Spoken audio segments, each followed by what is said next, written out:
Labdien! Labdien, novasisti, labdien, sportisti, labdien, hobija līmeņa spēlētāji! Es visiem jums sūtu sveiciens no Lielbritānijas, no zemes, kur mēs mītam, un gribu pateikt, ka es jūs visus apsveicu šai svētku reizē, šai olimpiādas priekšvakarā. Gribu novēlēt, lai jums katram ir sportiska izaugsme, tanī rezultātā, ko jūs gribat sasniegt, lai jums izdodas komandas darbs, lai kopā sasniegtu to rezultātu, ko jūs esat nolikuši kā mērķi.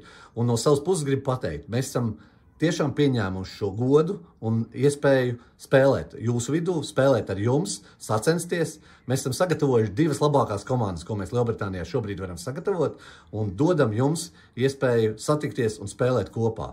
Mūsu komandas tiešām ļoti domā par to, lai būtu iederīgas šai visā spēles stilā un šai spēles kārtībā. Mēs ļoti cīnīsimies. Un es novēlu jums katram individuāli, novēlu savējiem, un lai jums ir 2-3 lieliskas dienas, kuras jūs pavadat pirmkārt olimpiādas formātā un pēc tam arī individuālais un pārspēlēs, lai jums izdodas jūsu rezultāti un lai novus ir lieliski tā, kā mēs to izjūtam. Priekā!